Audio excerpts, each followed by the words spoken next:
Right now, there's an effort in the state Senate to regulate the industry. News 19 Shelby Croft brings us the whole truth on this controversial practice.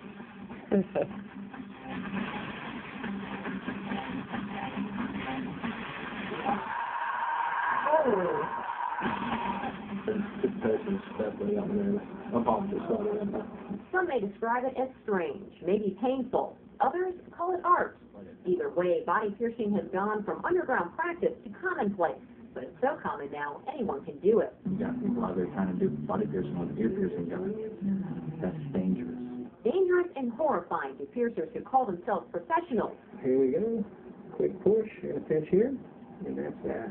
But the facts are, right now in South Carolina, anyone can perform this invasive procedure, sticking a needle through just about any part of the body. Body piercing's not regulated, and no one inspects piercing studios. We think that all piercers should be on the same sheet of music. Kevin Brewer and his brother run Body Rights, the business they boast to be the only professional piercing studio in Columbia. They're pushing for piercing regulations. There need to be definite minimum requirements that everyone is following. Our state doesn't have set requirements. Tara Brazel says because of that, she has a horror story to tell. When he pierced my navel,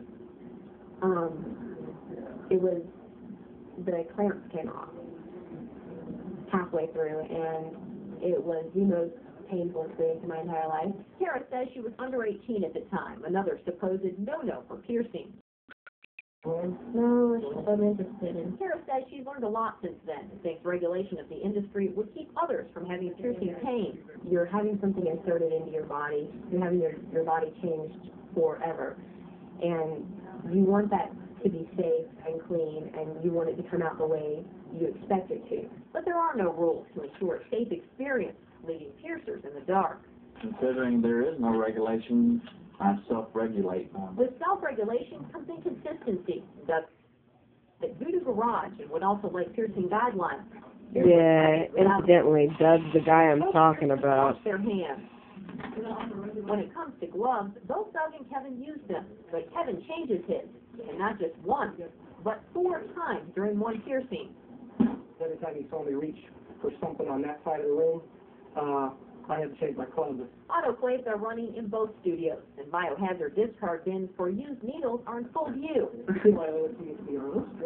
But a mask is worn by one, not the other. So who's right and who's wrong? Or are both practices okay?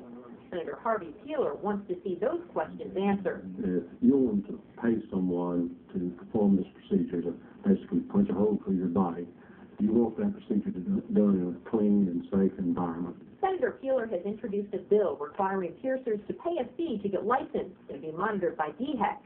It would also restrict minors from getting pierced without their parents' permission.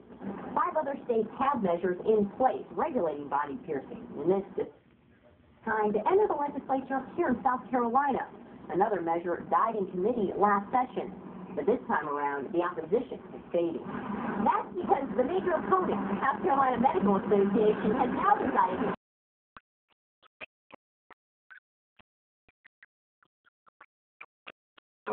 The premise being that they feel that since it's going on, it probably should be regulated. That regulation isn't supported by all. George Harley owns OEO in Columbia, a clothing store and former piercing studio. He doesn't buy into the piercing bill. Once this fad is gone, are we going to be left behind with a whole commission that's regulating piercing of your ears? Harley thinks the PRC should do the regulating by checking out the piercing studio. He also says it's important to keep in mind exactly what piercing is. It doesn't matter how sterile your piercing is, who does it, how absolutely beautiful it was done. You're walking out into the street with an open wound. Arguments like this could wound the bill on its way to becoming an amendment. Backers of regulation and those against it each have an angle on this story, but only those getting pierced know the whole truth. Shelby Croft, News 19. I think you would look good with those right about there. Right about there. I hear you. The bill was heard by the Medical Affairs Committee today and is still alive in the legislature. It has been sent to a